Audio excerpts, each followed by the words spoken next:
আমি শুরু করছি একটা নতুন জার্নি, যেখান থেকে গাড়ির ড্রাইভার থেকে গাড়ির মালিক হওয়া পর্যন্ত। আজকে আমার প্রথম ব্লগে আপনাকে স্বাগতম। তো চলো আমি যাই গাড়িটা নিতে, যে গাড়িটা চালাচ্ছে এখন স্কুটিটা, তো সেই দাদাটারই গাড়ি।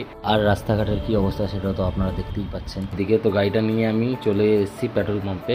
তার গরমে অবস্থা আমার যেরকম দেখতেই পাচ্ছ কি অবস্থা, আর তাড়াতাড়ি করছেও না। আগেরটা হয়ে গেলে তারপর আমি আমারটাই করাবো। তো 498 টাকার তেল ভরিয়ে নিয়েছি, ঠিক আছে। 498 টাকার তেল ভরিয়ে নিয়ে বেরিয়ে গেছি গোডাউনের দিকে।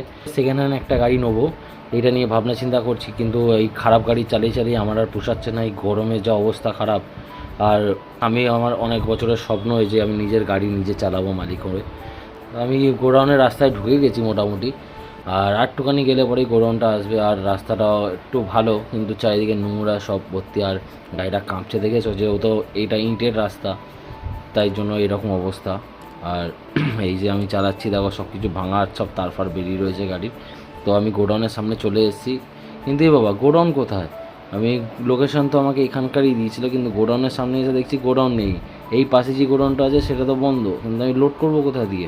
গুগল ম্যাপেও আমি দেখছি, তো গুগল ম্যাপেও দেখাচ্ছে যে হ্যাঁ আমি ঠিক জায়গাতেই আছি। ফাইনালি আমি ওখান দিয়ে বেরিয়ে লোড করে নিয়েছি মালটা। আর গরমে আমার অবস্থা খুব খারাপ, যেমন তোমরা দেখতেই পাচ্ছ। তো এই হলো গাড়ির অবস্থা, এই হলো আমার অবস্থা। আর এই দেখো আমি মাল দেখাই তোমাকে, দেখতে পাচ্ছ পিছনে, এইটা হলো এটিএম মেশিনের নেটওয়ার্ক কার্ড। 5খানা আইটেম ছিল সবে, সেইটা যাচ্ছে হলো সোনারপুরে ছবিওয়ালা এটিএম মেশিনের কাছে। তো আমি আবার এখান দিয়ে বেরিয়ে যাচ্ছি গোডাউন থেকে মাল লোড করে নিয়ে।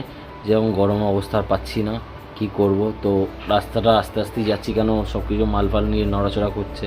কেমন লাগছে একটুখানি তোমরা কমেন্ট করে বলো, আর সাবস্ক্রাইব করো আমার ইউটিউব চ্যানেলটাকে। তো চলো আমরা যাই। এখান থেকে নেমে একটা দোকানে গেলাম। দোকানে গিয়ে পরে একটা ক্যাম্পা নিলাম। ক্যাম্পা নিয়ে খাবো, কেন এই গরমের মধ্যে পাচ্ছি না, প্রচুর গরম। যেরকম তোমরা দেখতেই পাচ্ছ আমার অবস্থাটা, আর পাচ্ছি না, হাসপাস করছে আমার শরীরটা। তো চলো দেখায় তোমার বাইরের অবস্থাটা। এই দেখো রাস্তায় কীরকম রোদ্দুর, আর সামনে দেখেছো কীরকম সব মনে হচ্ছে আগুন জ্বলছে। তো একটুখানি এগিয়ে সাঁতরাগাছিতে এই জামটা পেয়েছি।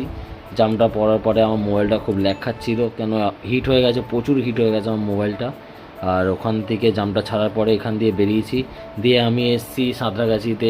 সেকেন্ড ব্রিজের টোলটা আছে সেই টোল প্লাজাতে। সো আমি টোলটা ক্রস করব এখন। তো চলো, তো টোলের আগে আমি যেতে যেতেই এই খারাপ গাড়িটা নিয়ে যাচ্ছি। তো হুট করে এখানে একটা সামনে বাম্পার, যেরকম সামনে গাড়িটা তুমি দেখতেই পাচ্ছ, হুট করে স্লো হয়ে গেল। এবার এখানে আমি নামবো, দেখো গাড়িটা কীরকম লাফাবে। এই দেখো আর একটা আছে, এটা খেয়াল করিনি আমি, খুব জোর আওয়াজ হয়েছে গাড়িটায়। ওই দেখো দেখেছো কেমন করে গাড়িটা লাফিয়ে উঠলো। এবার এই গাড়িটার পিছনে আমি নিজের গাড়িটা লাগিয়ে দিয়েছি। এবার টোলটা এবার ভেবেছিলাম যে পুরোনো গাড়ি যেহেতু টোল ফোল থাকবে কি না থাকবে, তাও মালিক বলেছে যে টোল আছে।